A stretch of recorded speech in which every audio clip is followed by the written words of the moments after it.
ప్రభునందు ప్రియమైన శ్రోతలకు వందనములు. ఈ పోడ్కాస్ట్ కార్యక్రమంనకు స్వాగతం.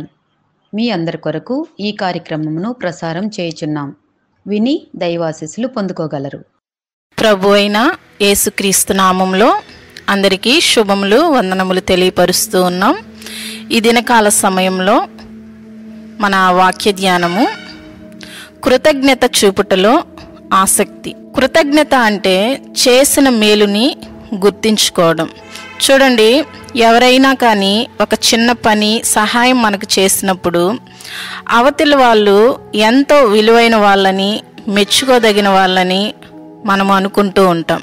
అయితే కృతజ్ఞత చూపించే విషయంలో మనము బైబిల్ గ్రంథంలో మనం చూస్తే మనకు ఎక్కువగా పౌలు గారు మనకు కనిపిస్తూ ఉంటారు.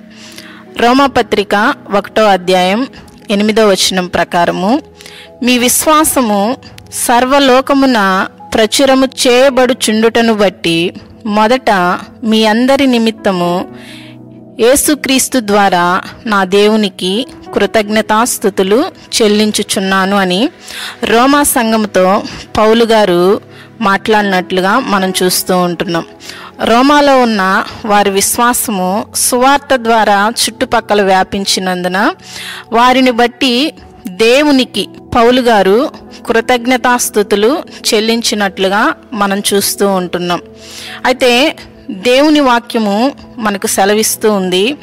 తెస్సలోనికి రాసిన మొదటి పత్రిక 5వ అధ్యాయం 16వ వచనం ప్రకారము, ప్రతి విషయమందును కృతజ్ఞతాస్తుతులు చెల్లించుడు అని దేవుని వాక్యం మనకు సెలవిస్తూ ఉంది. అయితే పౌలు గారు ఇక్కడ సువార్త పనిలో రోమా సంఘము వారు విశ్వాసంతో పనిచేయడాన్ని బట్టి కృతజ్ఞతలు తెలుపుతున్నట్లుగా మనం చూస్తూ ఉంటున్నాం. మన అనుదిన జీవితంలో మన దేవుడు మనకి ఎన్నో ఉపకారాలు, ఎన్నో మేలులు మనకు చేస్తూ ఉంటున్నాడు.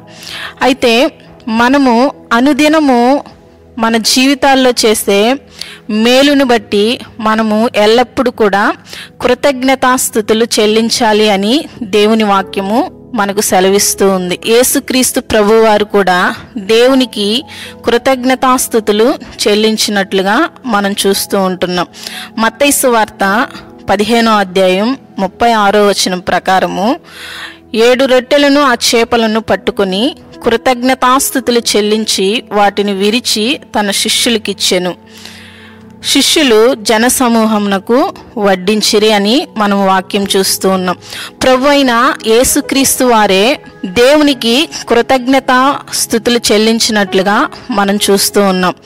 పౌలు గారు కూడా రోమా సంఘాన్ని బట్టి దేవునికి కృతజ్ఞత చెప్పినట్లుగా మనం చూస్తూ ఉంటున్నాం. కొరింథీయులకు రాసిన మొదటి పత్రిక 1వ అధ్యాయం 4వ వచనం ప్రకారము, క్రీస్తు యేసునందు కొరింథీ సంఘానికి అనుగ్రహింపబడిన దేవుని కృపను చూచి దేవునికి పౌలు గారు కృతజ్ఞతాస్తుతులు చెల్లించినట్లుగా మనం చూస్తూ ఉంటున్నాం. అలాగే ఎఫెసీయులకు రాసిన పత్రిక 1వ అధ్యాయం 16వ వచనంలోను, ఫిలిప్పీయులకు రాసిన పత్రిక 1వ అధ్యాయం 6వ వచనంలో, కొలస్సీయులకు రాసిన పత్రిక 1వ అధ్యాయం 4వ వచనంలో, ఇలాగా మనము పౌలు గారు రాసిన ప్రతి ఒక్క పత్రికలో కూడా ఆ సంఘాలను బట్టి దేవునికి కృతజ్ఞతాస్తుతులు చెల్లించినట్లుగా మనం చూస్తూ ఉంటున్నాం. పౌలు గారు వలె మనము కృతజ్ఞత చూపించే విషయంలో ఆసక్తిని కనపరచాలి అని దేవుని వాక్యము మనకు చెబుతూ ఉంది. అయితే దేవుడు మన జీవితంలో ఎన్నో మేలులు, ఉపకారాలు చేసినప్పటికీ కొంతమంది దేవునికి కృతజ్ఞత లేని వారిగా ఉన్నట్లుగా మనం చూస్తూ ఉన్నాం. మేలు చేసినప్పుడు కృతజ్ఞత తెలియపరుస్తారు. ఏదైనా శ్రమ, బాధ, ఇబ్బంది కలిగినప్పుడు కృతజ్ఞత లేని వారిగా దేవుడు నాకు ఏం మేలు చేశాడు అని అడిగేవారు లేకపోలేదండి. అయితే 103వ కీర్తన 1-2 వచనాల్లో మనం చూస్తే అక్కడ దావీదు, నా ప్రాణమా యెహోవాను సన్నిధించుము, నా అంతరంగమునున్న సమస్తమా ఆయన పరిశుద్ధ నామమును సన్నిధించుము, ఆయన చేసిన ఉపకారములలో దేనిని మరువకుము. అయితే దేవుడు చేసిన ఉపకారములలో మనము దేవునిని మరిచిపోకుండా ఎల్లప్పుడూ కూడా మన జీవితంలో కృతజ్ఞతలు చూపించే విధముగా దేవునికి మనము ఉండాలి అని దేవుని వాక్యము సెలవిస్తూ ఉంది. పౌలు గారు ప్రతి విషయంలో ఎలాగూ ఆయన దేవునికి కృతజ్ఞత చూపించడంలో ఆసక్తిని కనపరుస్తూ ఉంటున్నాడో, మనము కూడా మన జీవితాల్లో చేసిన ప్రతి ఒక్క మేలును బట్టి దేవునికి మనము ఎల్లప్పుడూ కూడా కృతజ్ఞతలు తెలిపేవారముగా మనం ఉండాలి.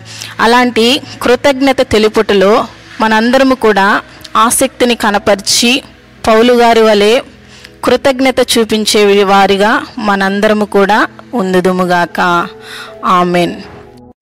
ఈ కార్యక్రమమును గూర్చి మీ సలహాలు మరియు మీ ప్రార్థనా అవసరతల కొరకు మమ్మను సంప్రదించవలసిన మా ఫోన్ నంబర్ 944585085039 మరియు email ID info@fibaonline.org.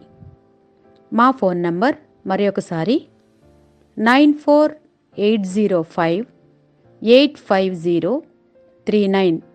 Email ID info@fibaonline.org.